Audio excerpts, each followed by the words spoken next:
Studio Rajauli.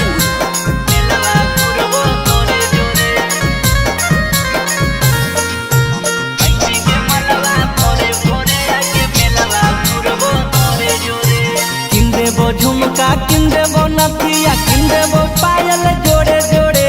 किंदेबो झुमका किंदेबो नथिया किंदेबो पायल जोड़े जोड़े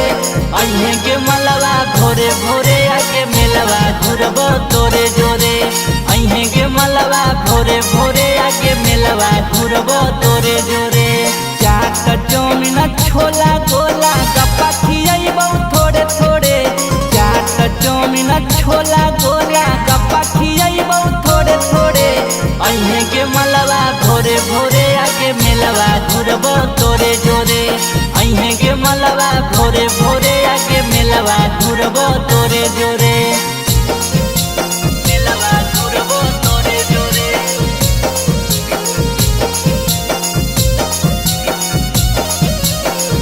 तोरे जोरे अहे के मलवा भोरे भोरे आके मेलवा घुरबो तोरे जोरे अपने भी यहाँ साथे सहेलियों के ले यहाँ गे चुपके से चल यहाँ गे घरे में ना बतैहाँ गे अपने भी यहाँ साथे सहेलियों के ले यहाँ गे चुपके से चल यहाँ गे घरे में ना बतैहाँ गे साल भर पर आवे दशहरा दिलावा हमर नाही तोड़े साल भर पर आवे दशहरा दिलावा हमर नाही तोड़े अहे के मलवा भोरे भोरे आके मेलवा घुरबो तोरे जोरे अहे के मलवा भोरे भोरे आके मेलवा घुरबो तोरे जोरे मेलवा घुरबो तोरे जोरे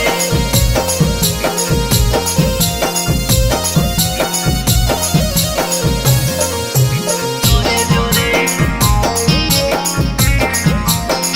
अहे के मलवा भोरे भोरे आके मेलवा घुरबो तोरे जोरे